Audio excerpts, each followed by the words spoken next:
Hi everyone, this is Jim. I played a game recently at my local club that I thought was kind of interesting, and I would share it with you. In particular, this game had a number of positions where there's only one best move, so it makes a great source for quizzes, little quizzes to see if you can find the best move. So I'm going to use it that way. A little bit about the background. Recently I played in a tournament in Section B, in Class B, and did pretty well there. Gained back some rating points, and was getting close to getting back to Class A. But since then, I've been playing at my local club, facing stronger players and losing some games and losing rating points. So anyway, my rating for this game is 1781, and my opponent, his rating is 1880. So a solid A player. Let's see. He started off with E4. I went D5. Took. So center counter defense. I go knight f6, and he went bishop b5 check. This is an interesting line, and not bad at all for white. I was not really aware of it. It's not the most popular move here, but definitely leads to decent play for white. So it's something you can look at. I went bishop d7 here, and now the most popular move here is dropping the bishop back to c4, just holding on to that pawn for a little bit. Black usually gets that pawn back eventually, so it's hard to say that this is a real gambit at this point. The thing to remember if you're on the black side of this is that there's not a particularly good spot for the bishop. It's actually in the way of the knight, and it's blocking the queen's view of the center. So it seems strange, but the best move here is to move that bishop again, either to g4 or to f5. And then the main line goes like this: f3, kicking the bishop, and the bishop drops back to f5. And then let's say white develops and black develops. And this knight is coming to the b6 square, and the pawn will get rounded up at that point. And, certainly a playable position for black, but white's a little better. I think with best play, white comes out of this opening better against the Scandinavian in general, so no surprise there that white should be a little better, but still playable for black and interesting. So that's the main way of playing. Let's see, the other way of playing here, which is, if you want to avoid the bishop c4 move, is to drop this bishop back to, bishop g4 rather. If you drop the bishop all the way back to e2, now black can't play the bishop out to g4 and induce that pawn move f3, but the knight can just take the pawn at this point, and this is fine for black as well. Maybe there's still some edge for white, but no big deal. My opponent here was kind of experimenting, and so he played the opening in an unusual way. He took, I took back, and he played c4, just trying to hold on to the pawn. Let's kill that move. He played c4. and so this turns it into a gambit, but this gambit is good for black. He said afterwards that he'd been talking to some stronger players, and one of them had mentioned that you could play this way as white, and it wasn't as bad as its reputation. But watch what happens in this game. So I play c6, turning it into a real gambit. That's natural. I take c6 and knight f3. So we get some normal moves, e5, and I wanted to comment. Let's back up a couple moves before, right after I do the take back here. If you can ever get a gambit position like this, you should always go for it. So what are the reasons why this is a good gambit position for black? One is he's got 3 moves of development.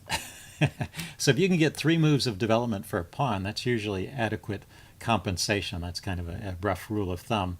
Now it's white's turn to move, but it's white's turn to move at the beginning of the game too, when nothing is developed. So black has gained 3 moves of development. Point number 1. Point number 2 is black can castle immediately. And point number 3 is, I'm going to play this move e5, and black cannot play d4. That's covered. So I'm immediately going to get this backwards pawn here to play against. So the combination of the moves of development plus the bad central structure for white means that this is really just a fine position for black. I mean, I honestly think that black has more than enough compensation here, although I think chess engines still rate this as about even. Let's see. Anyway, he went knight f3. I went e5, and he castled. And I went bishop c5. So it's a key square for the bishop. You know, coordinating on the dark squares, keeping that pawn from coming forward. So this d pawn will be backwards and starting to set up for a kingside attack. He goes knight c3, and I castled kingside here. Actually, the chess engine says castling queenside is even better, with the idea of pushing on with e4 and kicking this knight around. This knight really is not going to have anywhere great to go if it goes to if it goes to g4. I think it can get, or g5, it can get kicked again immediately.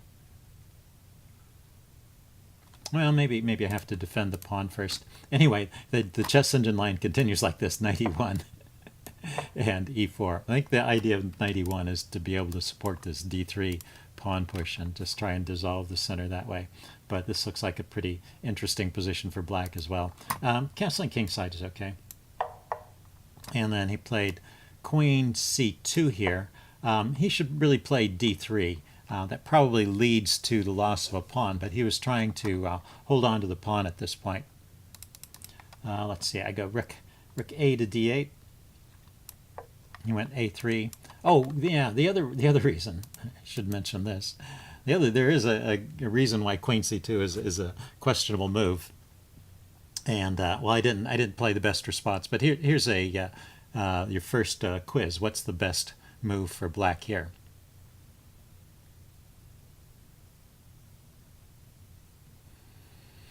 Okay, I hope you spotted this idea. I'm going to give the answer away now. Pause the video if you want time to think about it.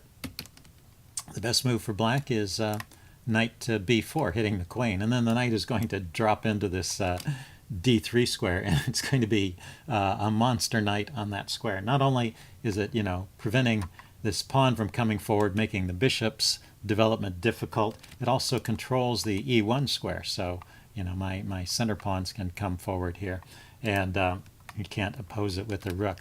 So that would really be a great move.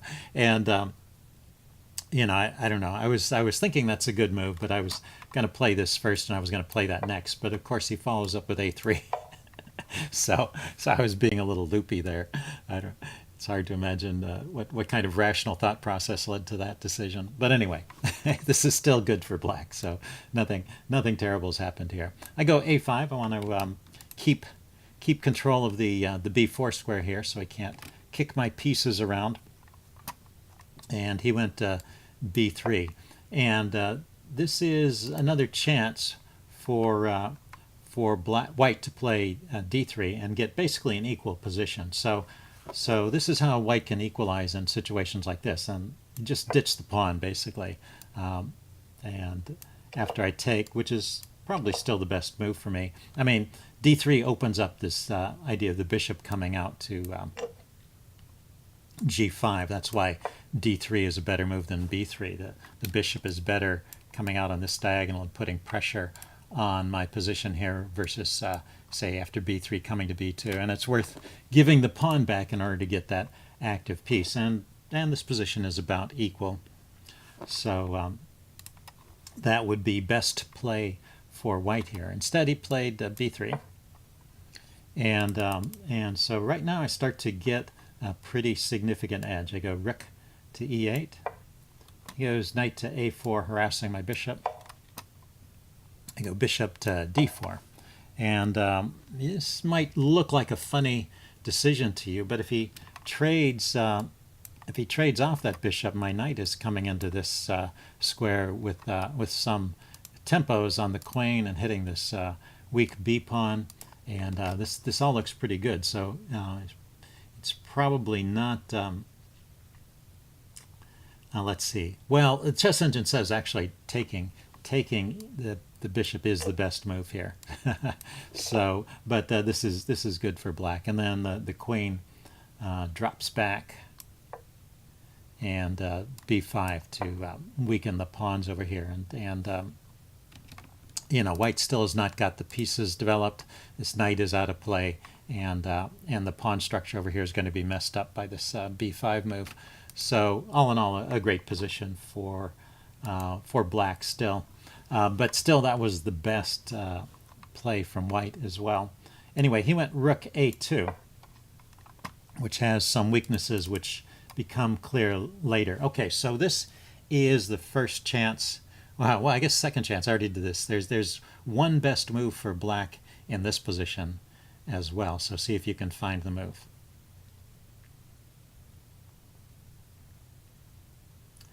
Okay, pause the video if you want time to think about it. I'm going to give the answer away now. And this time I'm happy to say I found the best move and played it. And so that's this e4 move. Kicking the knight. You just want to disrupt the defense of the king side by chasing that knight away. And you also, I mean, the knight has nothing better than to trade off that bishop.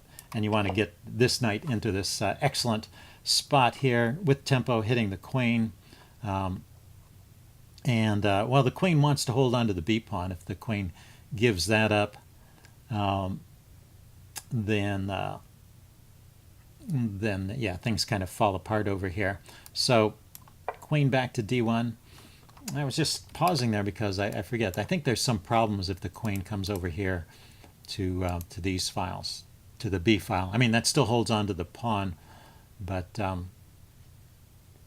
yeah, but I forget what the issue was with that. But anyway, I mean, queen d1 is kind of logical too. Maybe the issue is just that my king side attack develops too quickly, and you need the queen over here kind of holding on to the queen side, but also looking out at the king side.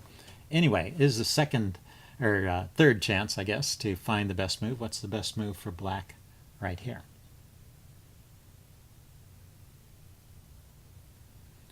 Okay, pause the video again if you want time to think about it. I found this one too, so let's see. I was on a roll here, two good moves in a row. Queen f5 is the answer. And yeah, it's just a natural move, and it just happens to be the best square. I guess that was one point of queen d1, is it prevents my queen from coming out to g4, which would be even stronger. But well, this is good enough. I mean, after starting with that e4 point, black really just has an overwhelming attack, and it's just a matter of finding the key moves. White has to get developed, and so white plays the move bishop to b2, also hitting my knight. And okay, here's your fourth chance. What is the best move in this position? And I had figured out that I was going to play this move before I played queen f5. I had figured that he would probably reply bishop b2, and I'd already found the next move in my calculations. So see if you can spot the best move here.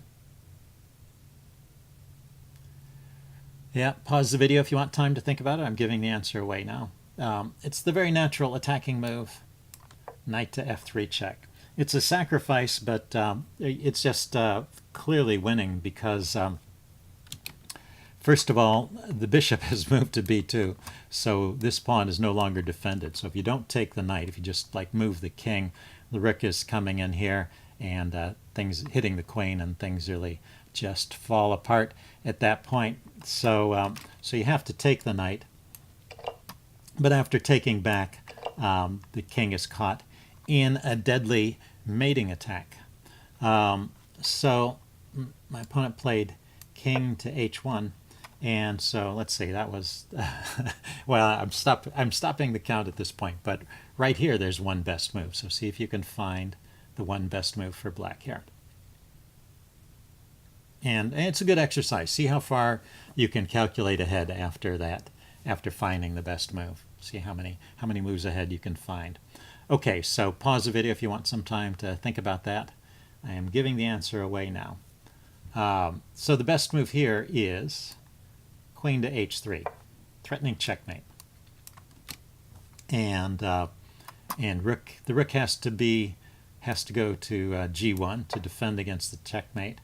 And then the follow-up is knight g4. I'm just going to run through the rest of this You needed to calculate ahead in the previous question. So anyway, this is knight takes f2 is threatened, which is not only a fork of the king and the queen, but it's also mate. Even more importantly, that's mate. So that has to be taken. And then the queen takes. And the queen takes is also threatening mate. And moving the pawn, the king can't move, moving the pawn doesn't help. So I drew that arrow wrong, right? It's queen to g2 mate. So he has to bring a piece over to defend that. And queen to f1 or queen to g1 are the only ways to defend. And then the killer move here is, well, if you want to see if you can find this one, I'll let you pause the video here and think about it. Anyway, the killer move here, I'm giving the answer away now, is rook to e1. And there's no way to avoid the mate. If the queen takes the rook, then queen g2 is mate. If some other move is made like that, then queen g2 is mate anyway because the queen is pinned. So mate is unavoidable. So let's go back to the game because I didn't play that. That was just the best move here. So yeah, after a couple, I got three only moves in a row, but this one I missed. So it was in this position. It's my turn to move. And I thought about this queen h3 move. Let's see if I can figure out. I want to explain what went wrong in my thought process so I can maybe try and avoid these kind of mistakes in the future. So I was thinking queen h3 threatens mate. I looked at that idea. He has to bring the rook over. And then the knight comes forward to threaten mate again. And he has to give up the exchange. But, you know, I had sacked a piece at that point. So giving up the exchange means that white is still ahead in material, and I thought my attack was just fading at that point because he traded off my active piece and I'm left with just a queen, and so I kind of stopped my calculation at that point and looked for improvements. And now if I hadn't found what I thought was an improvement, I might have gone back and tried to search a little deeper, but I think the simplest way to have solved this problem was to finish the calculation at that point and rather than breaking off the calculation earlier. So from this point I should be able to see queen h3, rook g1, knight g4, rook takes knight, and then of course I have to take back with the queen. What I should notice is that there's a mate threatened, so he has to defend with the queen. And then I should notice that my rook can come to the bottom rank. Those are the two things I didn't notice. First, I didn't really pause to calculate that situation after queen takes rook. I just said, well, he's giving up the exchange, but he's getting rid of one of my attacking pieces, and I stopped my calculating there. So yeah, I should have just continued the calculation, noticing there's a mate threat, and it's still a very forcing line, so it's not that hard to calculate when everything is forced. And then, maybe I would have noticed rook e1, maybe I wouldn't have. It's hard to say, but I didn't really, I kind of broke off my calculation earlier and started looking for other things. There was another flaw in my reasoning there too, which is I was saying that he got rid of one of my attacking pieces and he still had a material edge, but his remaining pieces were all over here. And I had, in addition to the queen, I also had a pawn, and a pawn close to the king like that is often worth more than any single piece in any case. So I should really be thinking that I have, two pieces around the king and two pieces ready to jump in. So even if I was thinking in generic terms and not calculating, I should have been able to to come up with the idea that that's still a good move, queen h3, knight g4. Anyway, I found what I thought was a good move to prepare queen h3 and make it stronger, which is rook e2. And the idea now, after queen h3, he plays rook g1, and I play rook takes f2, and I'm threatening mate on h2, which he can't stop. My pawn is guarding the g2 square, so there's no way for him to stop the mate. So I said, well, this must be winning, so this is an improvement over my previous queen h3 line. So if you want to give yourself another tactical quiz, see if you can think about what's wrong with my reasoning there. And well, I'll go ahead and put on his next move. He goes ahead and takes the knight at this point.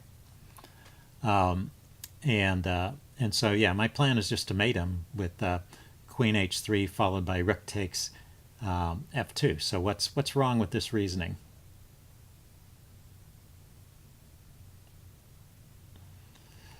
Okay, I will give the answer away. Well, first I wanted to mention that if I take the bishop here, there is actually still a winning attack. He can activate his knight and attack my rook, but he can't actually take the rook after I play rook to e1. If he were to take it, this fork here leads to something that's just winning. Say the queen comes here. Yeah, my queen comes in with check. And this is all over at this point. What can he play? He can't take the pawn. Let's see, he could try and bring this rook down. Oh no, he's got to move the king, right? And then, how's this go? I take here. Oh, I just lift the rook here. That's all. And there's no way to stop this mate. So anyway, there's other lines there. I just wanted to point out that right here, even taking the bishop still leads to a winning attack, although it's become more difficult. But the move I played, queen h3, actually loses. And the reason is he plays rook g1 as I expected, and I play rook takes f2. But, well, he takes over here with check, so he doesn't have to stop the mate immediately. He can get the rook out of the way with check. And then do you spot the idea here?